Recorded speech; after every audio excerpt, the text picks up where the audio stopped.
Hello, everybody. We're back again for another watch along reaction video. Tonight, we're going to be watching Why Men Are Giving Up on Women.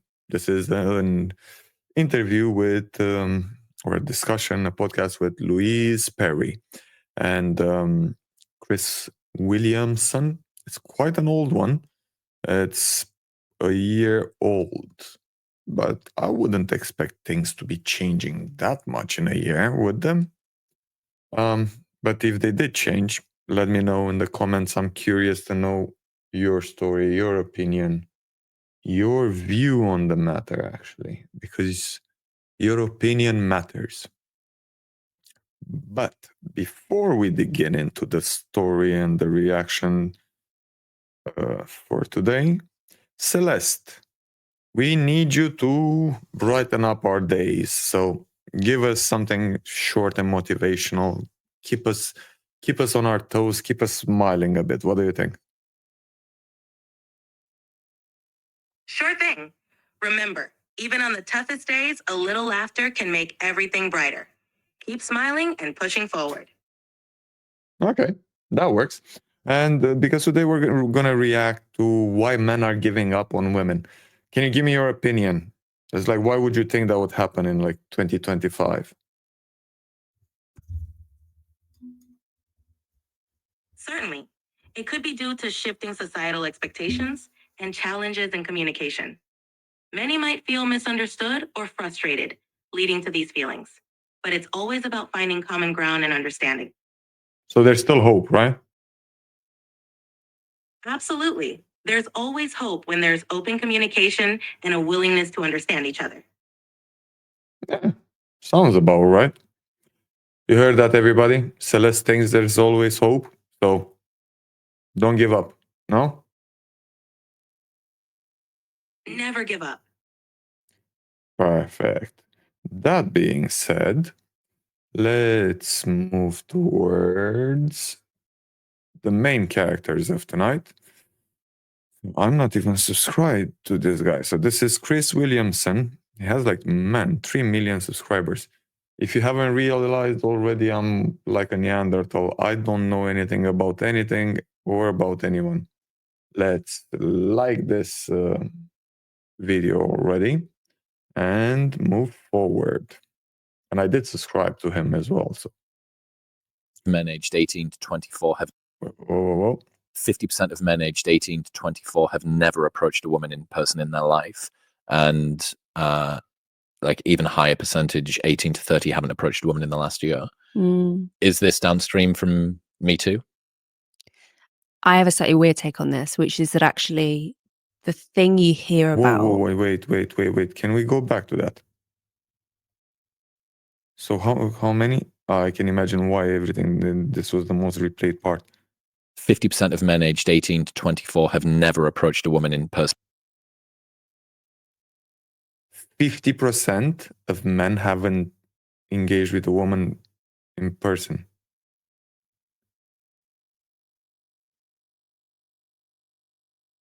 That's like borderline depressing, man.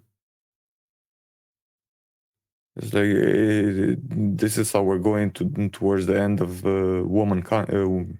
mankind.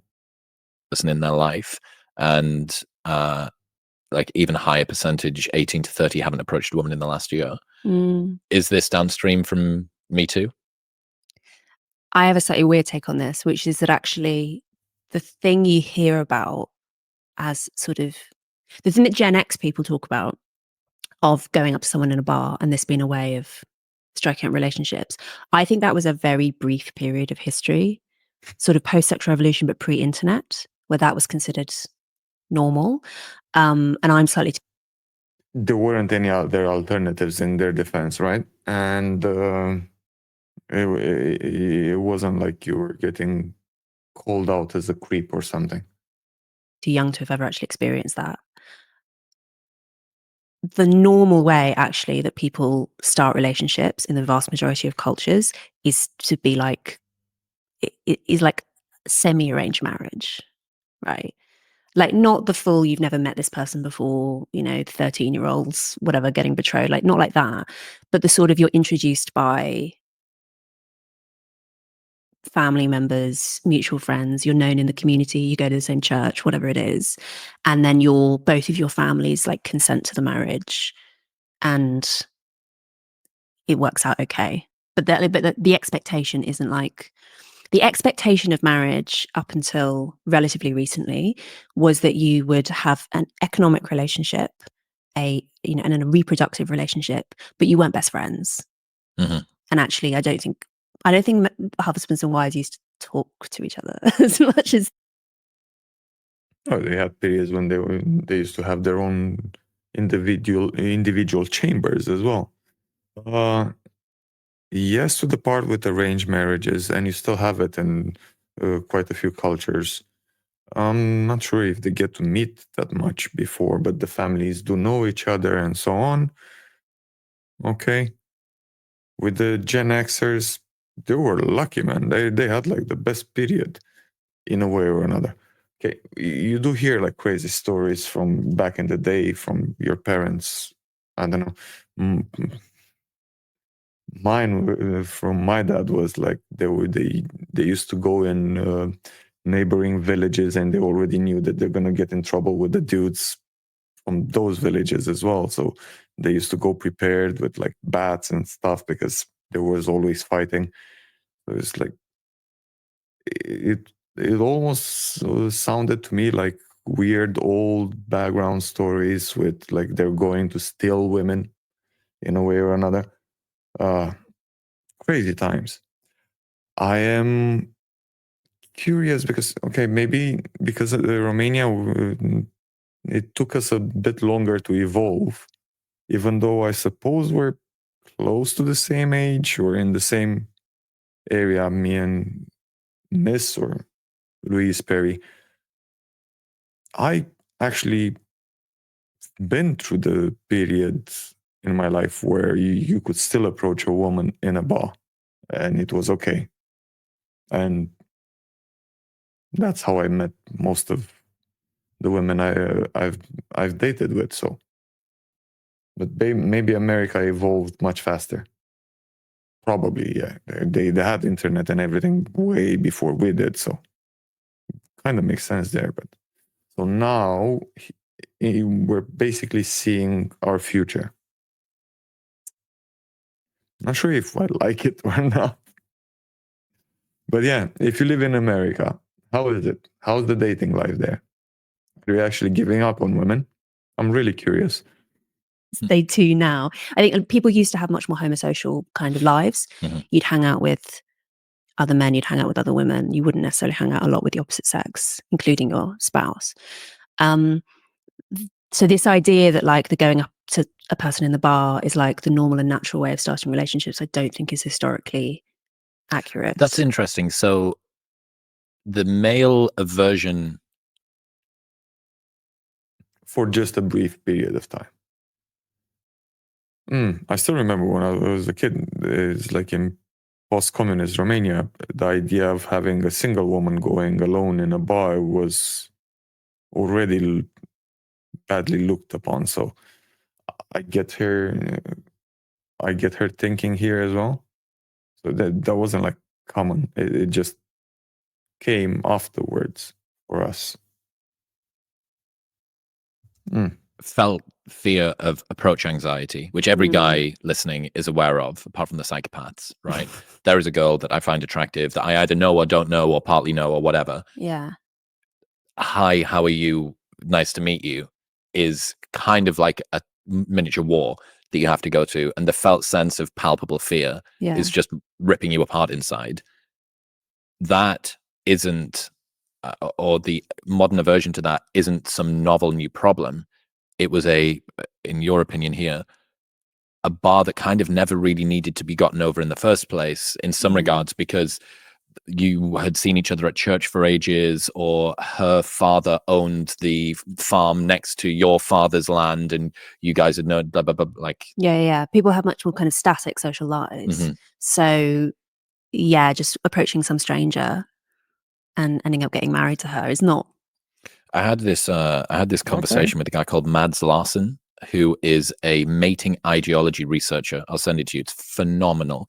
And he talks about this, all of the different arrangements that people went through, and the romantic to the confluent, which is what we've moved through most recently, has left us with a really interesting vestige, which is previously it was they own the farm next door. It was almost like a tactical marriage between the two of you, and then it's no. You're supposed to, you guys are supposed to be together forever. You know, there is supposed to be deeper meaning instantiated in this. But then as soon as you have the sexual revolution, you have confluence. So for as long, it was a business arrangement. It was used throughout Europe and so on as a political thing. Power. I was like, okay, the princess of Germany is gonna get married with the prince of, I don't know, pick one, and that's why at some point even like the royals around Europe were kind of related. Quite a few of them. You have like the King of England, who has a house and a domain in Romania because he has roots there and so on. It was more like, should we fight or should we just partner up? Let's partner up. How do we seal the deal? Well, I have a daughter, you have a son. That's it. But yeah, with the revolution and the rights and the so on, yeah. long as you can benefit me and I can benefit you. I think even Mia Khalifa, who obviously paragon of sexual virtue, said on a recent interview that people think that marriage is some sacred thing. It's not. It's just a piece of paper. And if this person isn't helping you grow, it's time to move on. Yes, I agree with that. Confluent. I'm not even going for the piece of paper anymore, because that, for me, that's a hustle. And being forced in a marriage in this day and time, for me, it's like no. Big no. Like ideology there. Helping you grow. Front and center. You need to be helping them grow. Yeah, I'm not sure. It's like helping you grow. What would that mean? Basically, if we are a couple, we are a family, we should help each other and grow as a family. If you're just a pain in my ass, and this goes both ways, it doesn't matter. I'm not talking about specifically the man or the woman. If you're just a pain in my ass and a big expense to my bank account, we're not growing. You're just putting me down. So, especially now with equal rights, equal everything, it's like, okay, fine. So either we're growing together or it's better if we move along separately. That's what I get through it. Yeah. Helping you prepare for your next porn scene. I don't know, whatever she meant. So you have this really interesting thing, which is that both the two most recent cultures have kind of got like conceptual inertia inside of our heads, that we have this sense, and we were kind of told, and maybe some people think that it's true, that you're supposed to find a person who fulfills you, who is your confidant, your best friend, your the sexual paramour, the co-owner of your children and the household and all the rest of the things. Yeah. And yet modern culture is this more confluence thing, which is they're supposed to benefit you and help you grow. And these two things kind of bounce off against each other. And then, if we look back ancestrally at what we're predisposed for, it's fucking neither of those two, right? Like you can say what you want about the truthfulness or utility of both of those. It wasn't that. And it seems like serial monogamy is what we're built for, some combination of polygyny and serial monogamy. And all of these, the existing base rate of what we are, plus the two most recent cultures, are just like the Bermuda Triangle of mating ideologies inside of our mind. Yeah. You go in and you never go out. But yeah, it's tricky. Interesting. There's this book called The All or Nothing Marriage, which is about sort of, this modern conception of marriage, where exactly this, you put so much expectation on your spouse that they will be, you will be perfectly sexually compatible, perfectly like conversationally compatible, everything is perfect. And obviously for loads of people that isn't going to be true, and that's not going to be true for 60 years or whatever that you might be together. And so you end up with this all or nothing thing that, like, some people have absolutely fabulous marriages and some people just they can't possibly take the strain, and so they collapse. And the authors Most of compare them. it to Maslow's hierarchy of needs, where, like, if you're in a situation of economic subsistence, you basically just see your spouse as like your economic partner with whom you have children, but your expectations are not that high. And then you reach the point where you're so affluent, right, in contemporary culture, where you kind of regard marriage as, yes, as fulfilling all of these, like, esoteric psychological needs, which is just not reasonable. But either of the visions is not reasonable in a way or another, right? And I would suppose that it's like the only way to make sense of all of this is just finding a balance. Otherwise, and did I actually see happy marriages? I've seen them. I met amazing couples, mostly in like remote villages or where when I went to Peru as well, I've met some amazing couples and they were together for like 40, 50, 60 years. But everyone would say this exact same thing. It's a matter of a lot of work. You would have to be malleable and give some things up, not give some things up, but work with each other because you cannot perfectly blend. You weren't made completely one for the other. So there will always be issues. The way you sort them out and finding middle ground and working together, growing together, if that makes sense. That's what I would see a couple surviving. And in today's day and age, I think it's becoming harder and harder because you have more social influence, more bullshit coming through Instagram and through TikTok and through all of this crap. And yeah. And for the financial part, I think there was even a wave at some point of people getting married just for the idea of, it's okay, at least I'll pay less taxes. That's actually maybe going away just because of the differences that you have now. So you already know more or less that if you go into a marriage and you end up in divorce, you kind of lose more than you ever want losing. Not that's just talking financially. I'm not even talking about the rest, the mental part and all of the other bullshit. So I don't know if just for the taxes makes more sense now. So I honestly, this again, Mary Harrington, endlessly quotable. She has this saying that we should abolish big romance. Yeah. That the idea of having these incredible, like, romantic expectations of your spouse is just pretty much setting yourself up She's just to fail. One woman meme machine, isn't she? Yeah, she really is. Okay, I need to remember what that was one. your thing? It was you that reminded me of a story that I'd forgotten from my childhood about ladies dropping handkerchiefs.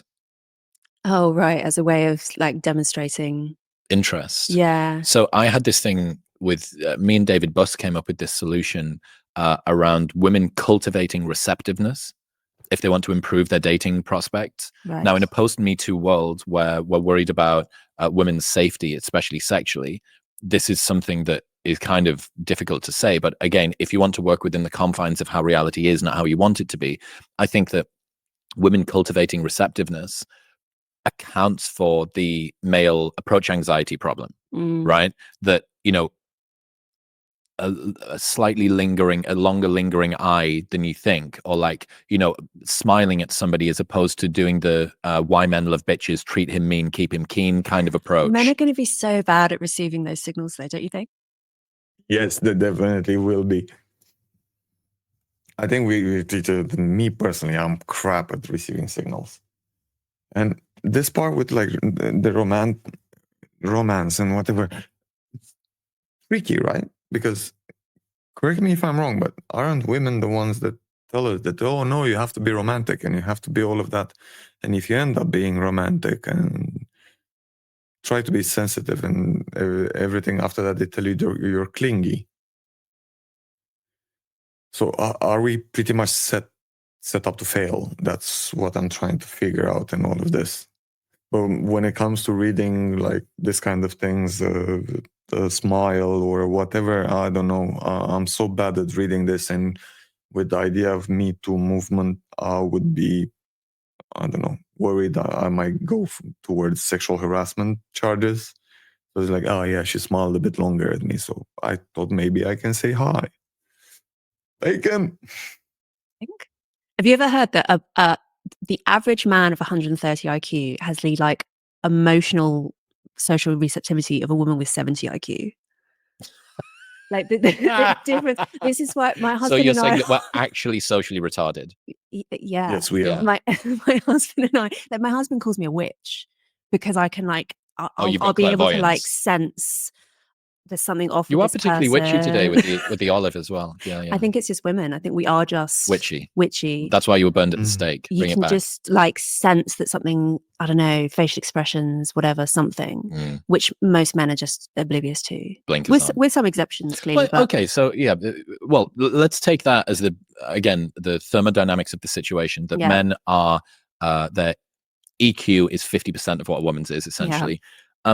If that is the case, leaning in even further to not being receptive is going to make said blinkered man even less capable of understanding that maybe you're interested. oh yeah. Right. Yeah. So I just Definitely. think that again, another confluence of the Hydra's head of lots of stuff that's going on, the multifactorial problem.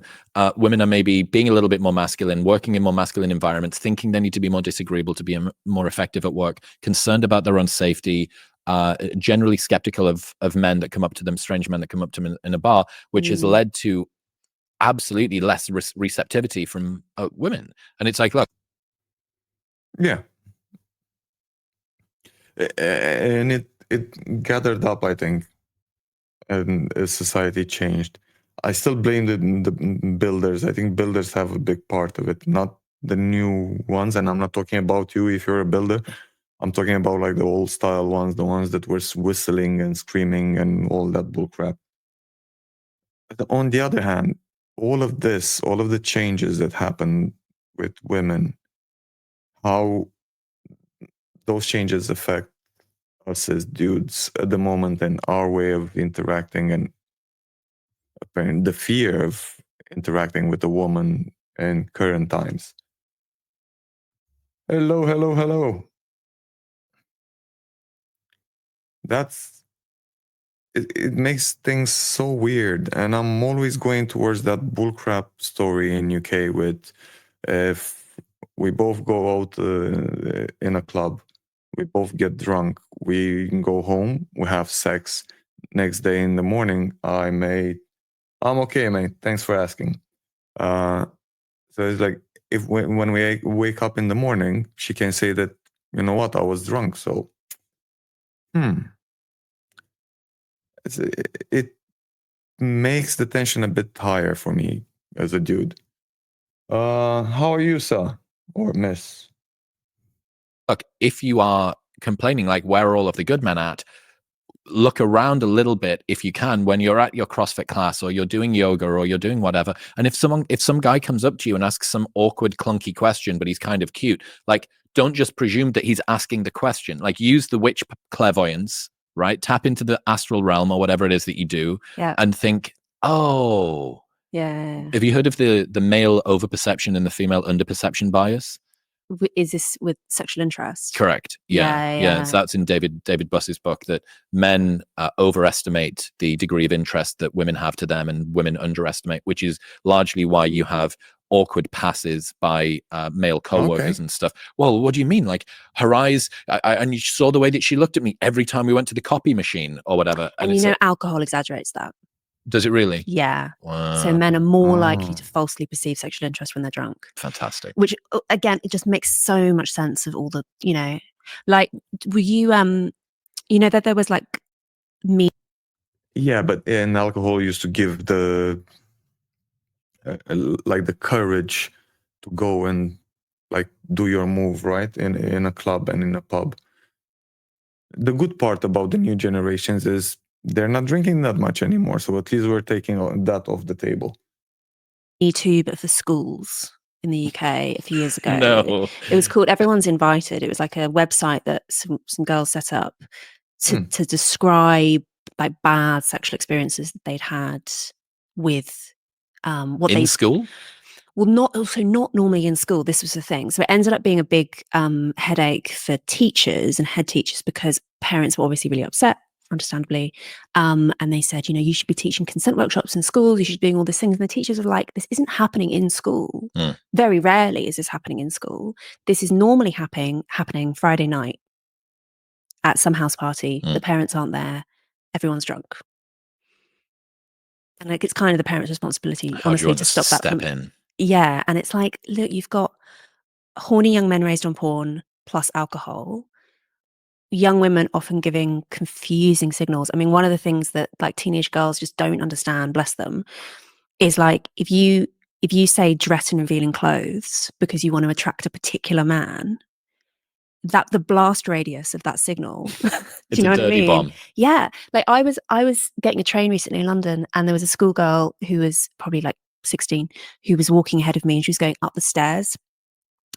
And she was wearing such a short skirt going to school that I could see absolutely everything. And I almost jogged after her just to say, like, you're lucky it was me who was walking behind you. And I know that you're doing this because you want to feel, there is a kind of thrill of feeling sexy that young women experience for the first time. And they have no idea how potent and dangerous that tool is. So, you do it because there's a particular guy who gets the same train as you who you want to catch his eye or whatever.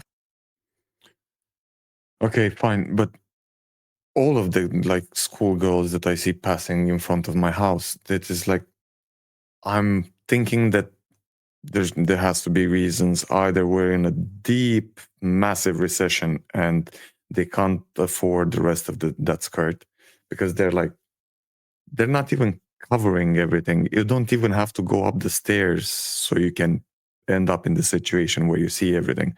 You just have to be walking and that's it. Or they really want to attract someone's view, but she is right. Everyone is going to see that. And it does, I would suppose, but yeah, maybe I grew up in a different era. It would kind of leave the idea of openness to interactions. I'm not saying that someone has to go over the top, but it's like, okay, hi, how are you? I would suppose you're single. I would suppose you would be okay if I say hi. You can say no if not, but fine. But like, I could have been a creepy bloke. And this is why I think parents have to be banning their daughters from leaving the house looking like that, basically. There's something with that. When I was in high school, and even when I was like before high school as well, some of the girls in my class, they were leaving their houses dressed properly for school. Coming to my house because I was like living closest to school, getting changed. Bye bye. Parents didn't know. Before they went back home, they got changed at school. Okay, go back home. She was the little angel in front of the parents, but whatever happens afterwards happens. So this is where you really need a good relationship with your kids. Hug your daughter, talk to her. The same with your boys as well. We need to have a better relationship with our kids. And if we rely on their tablets and phones to give them the education, we're gonna go to shit as a society, I mean. Because they have no idea. Like, teenage girls are just, I mean, teenagers are dumb.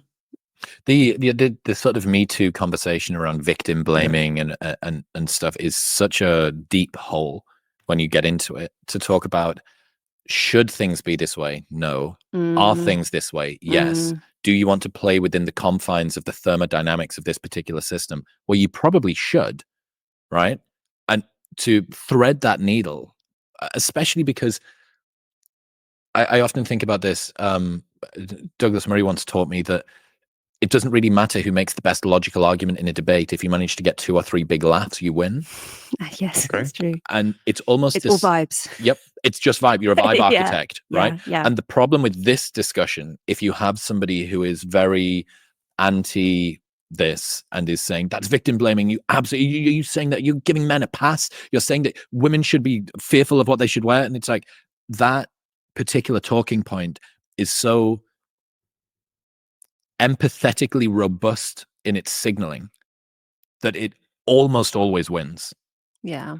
Because the most obviously caring argument up front that sounds like the one that sounds right, that sounds like the one that you will get the most support for on Twitter, is so tough to put. It's like, right, yeah, no, I don't disagree. But look at the outcomes that we get from this.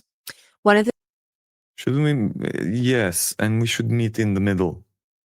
That's the problem that I see in today's society. We forgot how to meet in the middle. Me Too movement, valid reasons. Going to the other extreme, not that good. What was happening before, different extremes, not good. But we don't seem to ever meet in the middle. It's like we're jumping from one to the other, from women not having rights, women not feeling safe. We're jumping to men don't have rights. Men have no idea what to do, and they end up being lonely, single, and smashing their heads in the basements of their parents. So it's like, how can we just, until we start making babies only in labs, we still kind of need each other. I'm just saying. And maybe I'm a dumbass romantic, but I still see beauty in having relationships. the things that progressives really have on their side rhetorically is that if you're a conservative who's saying, look, actually, there was a line that one of my readers sent me from all places. It was a book about making wine, and the line was, traditions are experiments that worked.